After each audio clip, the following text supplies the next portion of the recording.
I can, yeah, I can see you guys now. Okay, cool.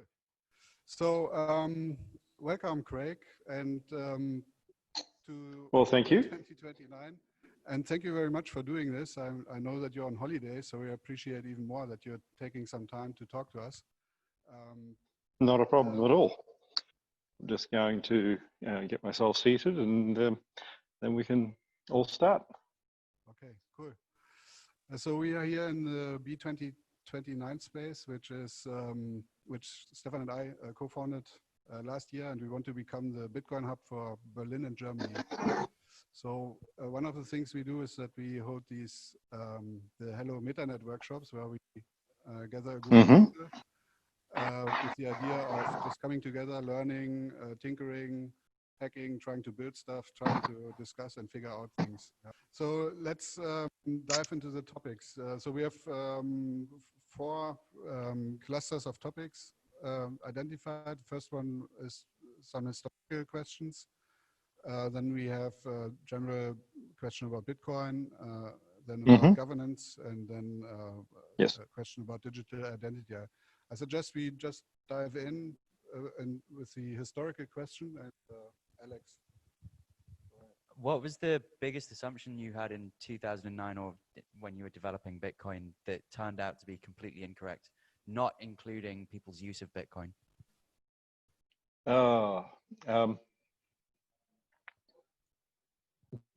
That people would understand. I thought it was a lot simpler than it actually came to be for people. Bitcoin should be simple, in my opinion. People make it more complex than it is, trying to shoehorn a philosophy that it was never designed to support into it. Bitcoin wasn't there to have this radical decentralization mantra. It wasn't there to have this EFFs, you can't take our money even if you do child porn and other things mantra. So I never thought anyone would be dumb enough to try.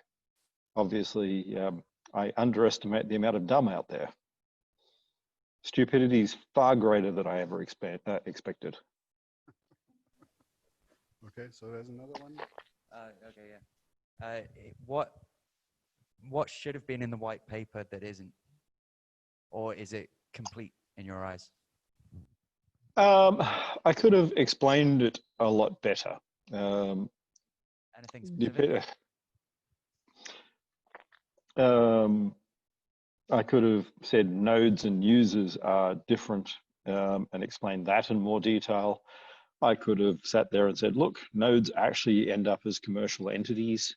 I mean, I did say that on other forums and things, but I could have spelt it out. I didn't think that was really necessary either. I mean, the concept of having millions of nodes, well, the consensus methodology is creating blocks. So how do you have millions of nodes when you have a 10-minute block period? I mean, it just doesn't work. You don't vote over that sort of, and this whole concept of you're voting and it's a democratic system, it's not. You don't have a democratic system over money. I mean, if you think about it, the irony is they're actually self-contradicting. They want to have a system of fixed money, yet they want to be able to have miners vote on it. They want a hard and fast protocol that people can change by consensus. I mean, they're contradictions. I mean, it's the old bit in logic. As soon as you start finding contradictions, you find problems with the story. So, I mean, I didn't think I would have needed to spell that out, but obviously I did. Follow-up question to that. Does that mean that we wouldn't be able to speak to aliens if they were to appear? Not unless they're very, very like humans. And we never know. There could be some here already. I mean, I've looked at the British set of MPs that we have at the moment, and it's quite possible that they are aliens. I mean, then if you take it to like the guys in the EU Council, I have to say we've already got aliens here. Yeah. Okay. Thank you. So let's move to general Bitcoin questions. Jo, I think it's your turn. Yeah. Hello. I would be interested. What is the project that you are most excited about right now concerning BSV? People keep saying a project. I don't do one thing ever. Is there a group So of projects or? yes, there are many projects in diverse areas. I mean, there are a number of things that are happening within the company apart from patenting. There are a number of things that are being built, some of which I can't talk about at the moment. The things that I haven't, that are in the patent pipeline that haven't been patented, I can't talk about, unfortunately, either. But on top of that, I'm enjoying my studies. I'm writing my thesis for my Doctor of Law. I've started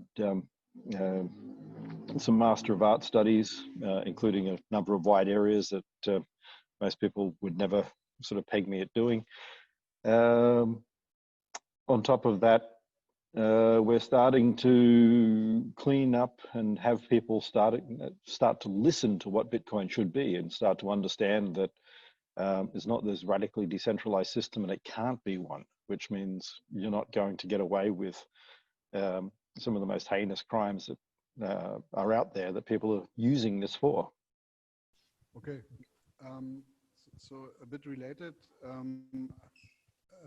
I think you said at a few occasions that your plan for Bitcoin is very long term, and that this is only the beginning, and there's still lots of things to do and to rebuild. Can you? Sorry, you're very quiet. Oh, okay. This is better. That's better. Okay. Yes. Okay, so you often said that Bitcoin is not yet complete. There are lots of things missing, and that it's a very long-term project. Mm. Can you maybe outline in what are these things that are missing? What? Not all of them, but what I can say is the idea of layers is not something such as Lightning or whatever else. They're not layers, they're separate protocols. Layers is building stuff in the protocol. So what we need to do is build templates for many different processes. We need to automate many different processes. We need to build the technology that will allow Bitcoin to be used not just as digital cash, but as a simple, easy framework for many other uses. So if you think about it, many people have gotten into computing and development because of simpler languages like Ruby on Rails. That's brought in a lot of people who don't have the deep computer science background that would be necessary if they were going to program in MASM or like assembly code or something like this. And we need to build all of those tools on top of Bitcoin to allow people to create new things that none of us could even imagine right now. I mean, this is the hard thing in explaining. I can give examples, but I mean, if you imagine going back 30, 40 years and asking some of the developers of early compilers, what do you think is going to happen because of your code? You'd get some 1990s version of a sort of futurist movie, which would be totally wrong and awful. It'll be different. Remarkable things will happen, but I can't say what all of them will be. And to do that, we need to enable a lot of people to actually, who have developer skills, who have design skills and other things, but aren't necessarily computer scientists, to be able to use Bitcoin and to do it easily and securely. Joanne. Yes. Hello. I'd like to talk about the future. What is the next important thing to be developed on Bitcoin? What are the next steps? How do you envision the near future? We need a few things that are hygiene factors, which would be including good exchanges, ones that are not bucket shops, ones that actually follow law, tools to simplify the job of law enforcement. All of that will come. The ability to seize Bitcoin and remove this no keys, whatever type mentality. Scaling, we need to scale much more. Everyone's sitting there going, we're so much bigger than BTC, so what? We're not big enough. Just because we're bigger than BTC, we need to get to the point where we're another 1,000,000 times bigger than this, where we can handle anything that people can throw at the network, and then some. So scale's a very big one. We've got to keep going on that. It seems simple until you start talking about, I mean, at the level we are now, it's not that complex, but when you talk about block sizes that potentially go into many gigabytes and whatever else with complex scripts, then that becomes more difficult. Again, many more templates. I mean, one of the things Ethereum did well in the beginning was, for all their mistakes, they made a whole lot of simple user templates and promoted and published those, which made, even if they were doing it for the wrong sort of scammy reasons, it made doing those scammy reasons simple. So we need templates for good development that are simple. So. Thank you. So I have another question, a bit of a different topic. So in a recent discussion, I think it was on the Slack, I don't recall anyhow.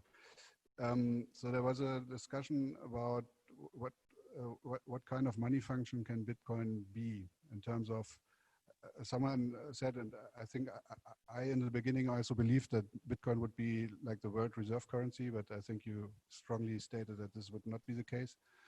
And so now I'm, can you maybe go into this topic? What kind of money, or which part of the money function can Bitcoin be? For instance, there's a definition of money, or a subset of money, which is called M1, which is the I think the cash and the electronic money that you have on your account and so on. Is that what Bitcoin is supposed to be? Bitcoin's not going to replace all money. Even when we had gold, gold was never used as the majority of money in the world.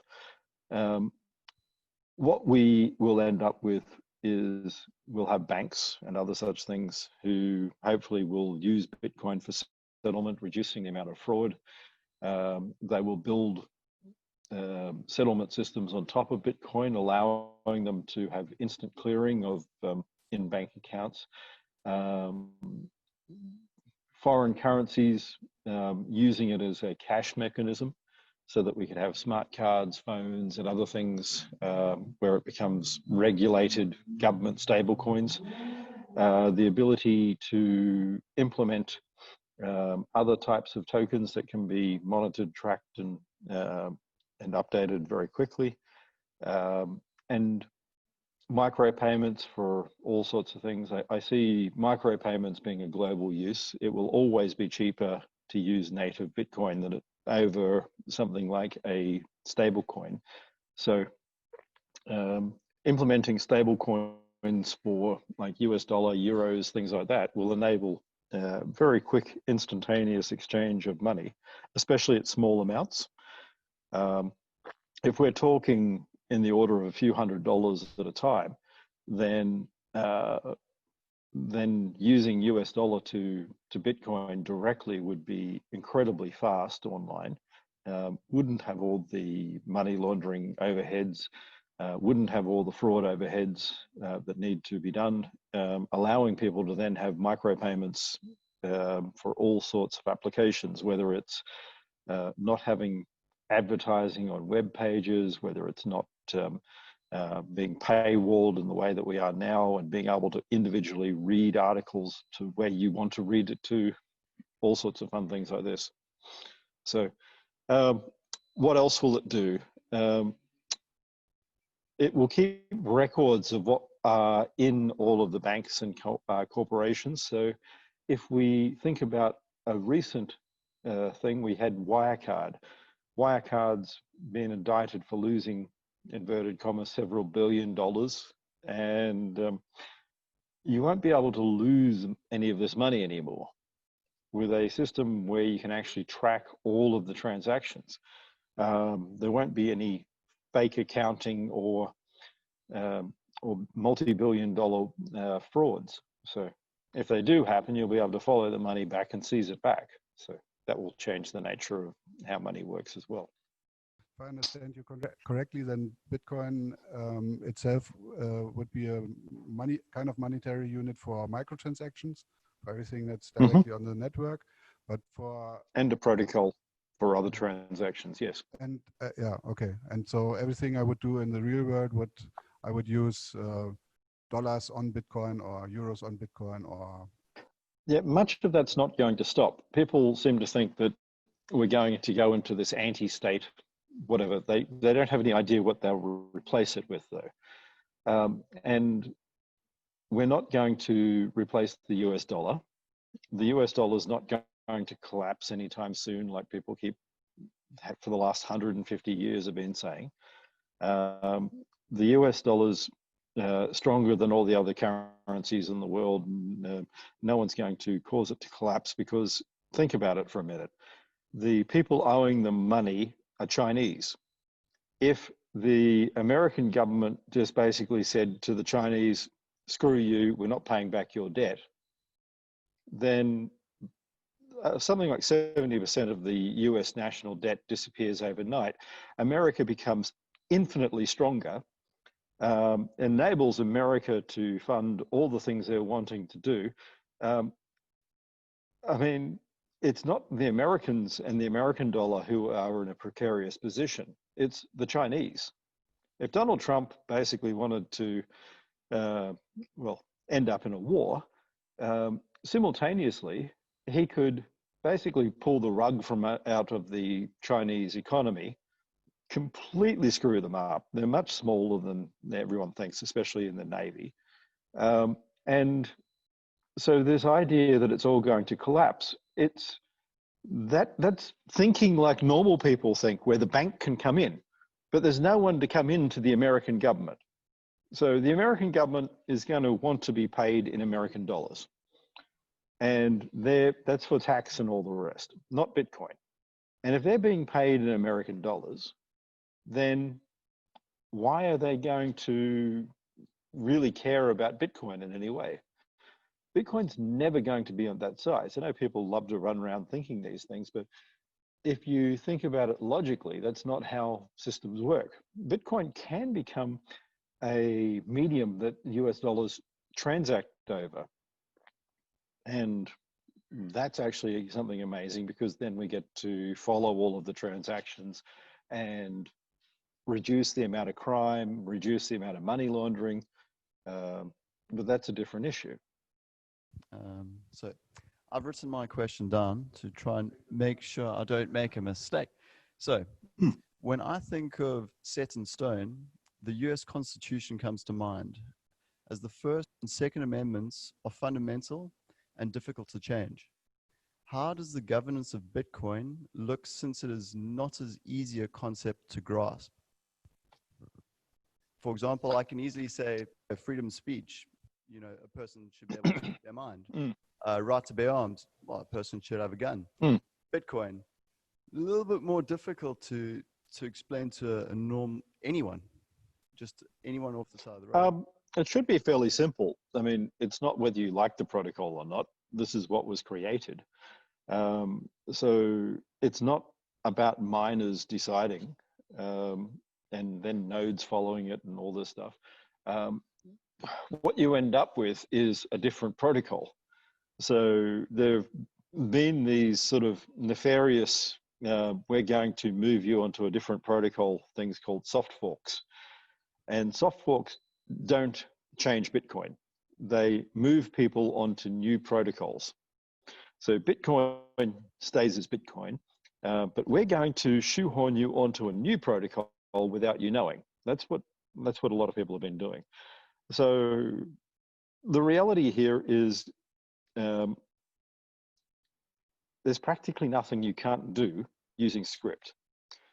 The fact that some of the things aren't as efficient as they could be is irrelevant. Most of the internet, most of global sort of engineering systems are not as efficient as they could be. But there's value in something that is, well, stable and doesn't change. So to give an example, in the around the 13th century in Europe, the rise of the church really happened because they offered stability. The people in charge, the kings, the nobles, and whatever else, ran around causing anarchy, wars, and all their normal bits and pieces. And the church, for all the negatives at the time, offered stability, enough that they gradually introduced enough stability that people could question their existence, and leading to Luther. But that stability had the merchant class side with them. And mercantile systems will side with that which is stable. So if you have a system that is going to be flip-flopping around and doing all this, we hate banks and we hate business and all that stuff, then they're just not going to have any support. So the reality here is stability is worth more than people seem to understand. I think I understand, but to be honest, it'll still take a while to filter through to me. But I do think I understand. Thank you. Yeah, I think Ellen, your turn. Well, my question is a bit of a rhetoric one. I don't want to waste your time with it, but I keep thinking that any piece of technology as it is created, it can be used for good or for bad, and many times it's used for both. And we kind of have to learn how to use every new piece of tech we developed along the way. From language itself, from the rudimentary tools to like atomic energy. And likewise, Bitcoin, of course, can be used to, try to force government to be more transparent, or it can be used by government against its citizens. Correct. And I understand that at scale, there are ways to sort of limit the damage and make it expensive, at least to really surveil everyone. But how can we further make sure that this technology doesn't go into the wrong hands, or that it's not misused by nefarious purposes? Vigilance. The only answer here is eternal vigilance. The reason back in 2009, I had sort of a company motto being eternal vigilance is the cost of liberty, is because that's what it is. All of us have a duty. And if we're going to sit back and expect someone else to ensure that government is honest, that companies are honest, that things work properly, they won't be. If we want to have a society that works well, is not corrupt, then all of us need to act and be part of it. So this is the thing people don't seem to understand. If you want a democracy and not a demagoguery, not something that falls into mob rule, and something that's not a tyrant, something that's going to work well, then we need to actually be educated and take action. Those of us with the knowledge to be able to understand politics need to talk and do. Those of us with the ability to understand issues need to debate them, not divisive type of attacks like we see in the media now. People should learn both sides. They should understand both sides, because there are always multiple sides to any argument. There's no one right or wrong, and everything is a trade-off. When people sit there going, free trade, it creates more. Well, no one points out the fact, like when Roger says this and it's the babies and whatever else, free trade is good, but it comes at a cost as well. So free trade gives us about 1 to 2% gains over not having free trade. 1 to 2% gains is good long term, but we live in a world where short term also matters. And how do we ensure that that works? We have people who will lose jobs. What do we do for them? And saying we don't do anything, this is ultra libertarian, they can live or die on their own. Well, then you've got to remember this is a democracy and those people will vote against you. So you need to start thinking that we have to be part of the solution. It's not Bitcoin does this. Agency is human. There's no computer science, no artificial intelligence, nothing that replaces agency.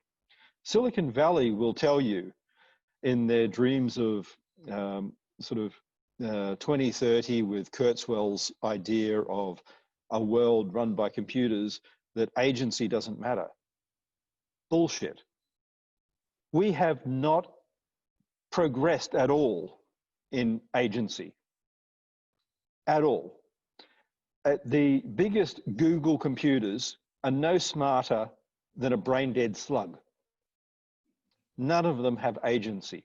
The only agency any computer has is the guy at the top of the Silicon Valley company who tells it what to do so that he can sit back and go, it's not my fault. So that he can pass off liability and say that it's the computer's fault that someone died or the computer's fault that this happened. So we have to start realizing that there's one creature who has agency in this world in full cogent sense, and that's us. And if we don't take responsibility, if we don't choose the world we're going to live in, then someone will choose it for us. Thank you very much, Craig.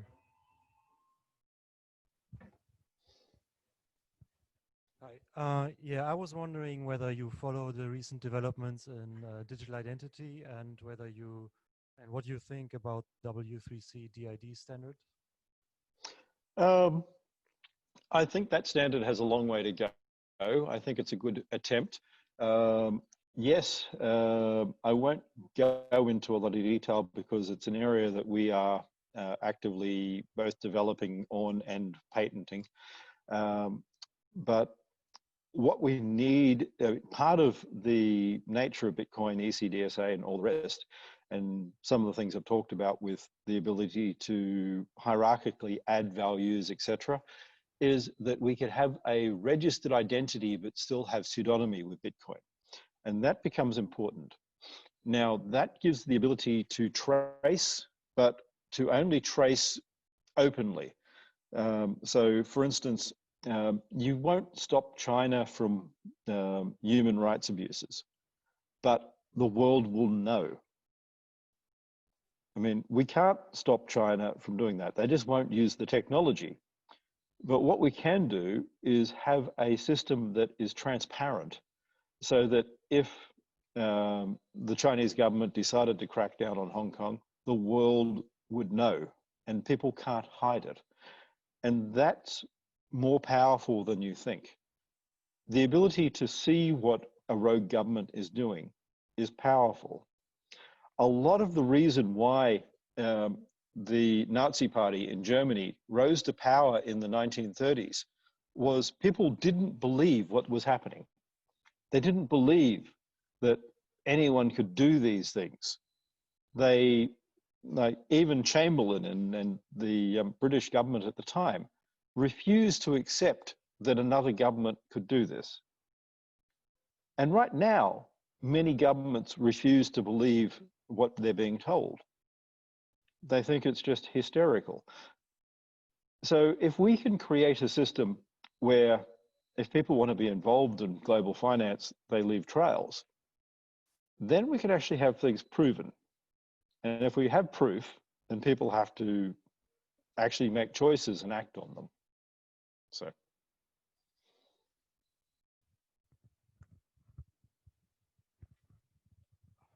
Okay, so we are at the end of our list.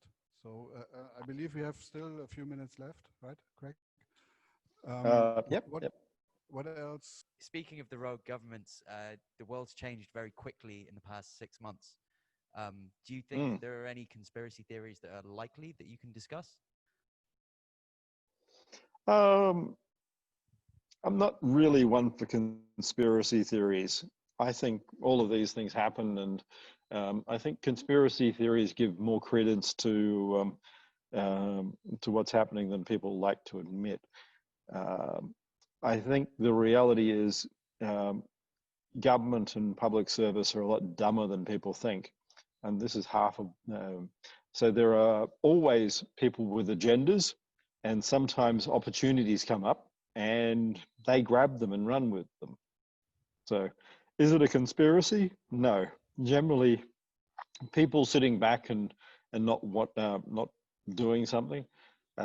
With this whole COVID bit at the moment, a lot of people have run around in fear, and instead of reacting to things they'd normally react on, instead they've let a lot of political situations pass, and we haven't noticed the sort of slow strangulation of democracy that's happening in Hungary at the moment. That hardly gets reported. We haven't noticed a lot of African nations that have had problems. All these things get reported, but they're buried under a sea of COVID news. So not many people notice them. When Bitcoin was released, straight off the bat, you have a development of certain narratives that start to form. And let's call it the BTC core narrative in this example. So we've seen how easy narratives can grow and build in acceptance. So with that being said, do you see a certain value to building and developing narratives in support of, in essence, let's call it counter narratives? If there's a BTC core narrative, which has been slowly filtered and built, shouldn't there also be? Yeah, a lot of that really started in January 2011 with the Electronic Frontier Foundation's piece saying how Bitcoin was censorship resistant and all that sort of stuff. But I didn't even realize there was some underlying current of that narrative beforehand. So our best thing is to get the real narratives out there. And they're powerful if you think about it. We've just had Wirecard with many billions of dollars embezzled, with allegations of money laundering, all sorts of things. Now, why is no one really caring anymore? Right at the moment, this is, again, as I said, COVID world. This would have been a massive scandal a few years ago. But at the moment, no one cares. So we have narratives that we can start to build on. Keeping companies honest is a big one. I mean, capitalism only works within certain frameworks. It's a great system, but it has to be kept honest. And we don't want corporate watchdogs given too much power to crack down. So how do we do it? We allow people to actually manage their own things and self-police as much as possible. And we build a system that does that. we have a means of reducing many forms of financial crime, of limiting what people can do that are considered wrong by society.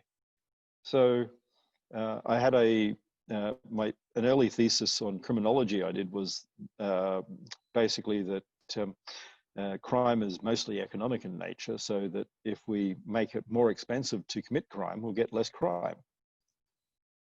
Now, I'm in Sicily at the moment. This is a country famous for corruption. The whole Godfather bit really started here. So if we're going to think about that, how do we really build a country that's stronger? You need to reduce corruption. If you make it so that people can stop acting on it, that they can trace their money and know what's happened, then that's powerful. Think of these shop owners. There are a small number of shops here in Sicily that have started standing up to mafia extortion. How about the ability to give them more power to show where their money's been taken? I mean, all this makes things better for people. Not, hey, you can buy your drugs and child porn easier. The majority of people don't want that shit. Yeah, I mean, that's a small fringe. Bitcoin going, will never be anything more than fringe, if that's it. just going back a few steps with regards to the narrative, we spoke about the questions a little bit earlier today, and Stefan, who's just jumped out of the shot to take a photo, he mentioned that he believes narrative maybe isn't the best thing. It's better to strive for truth, which is what you pretty much went for. It's better to rather try and present the facts. And but why can't we do both? It's how we do it. So Jack Cohen, a physicist, put forth an interesting little hypothesis that we should be called pan-neurans, or the storytelling ape. And we are. We're this creature that's grown up on telling stories, of creating narratives. What we need to do is create one, though, that is aligned with truth. Not telling people grandiose stories of how they're going to get rich. Not applying something to the greediest parts of community. But how do we make a better world for you, your kids, and everything like this? How do we ensure that it becomes harder for people to cheat the system? There's lots of good narratives here that are all based on truth. 100%. No, excellent. Thank you. Maybe one more very quick, completely unrelated question. Certainly. It's of personal interest for me, mostly. Metallica or Megadeth? Which one do you like better? That's a hard question as well.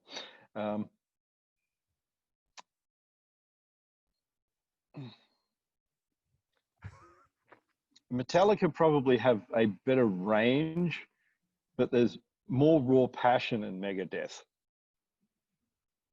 Okay. I'm sorry to say I don't agree, but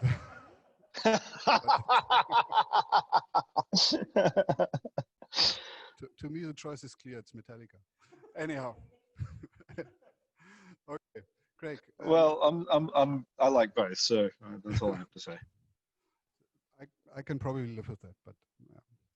Okay, Craig, thank you very much for doing this. This was really great. You're welcome. Very interesting. Enjoy your holiday. Thank you. And yeah, I don't know. Maybe if you ever happen to be in Berlin, then please stop by. We may have a coffee or so. Okay. Sounds a plan. Okay. So thank you very much. Big round of applause for Craig. Thank you very much. Thank you all. And bye-bye. Cheers. See you later.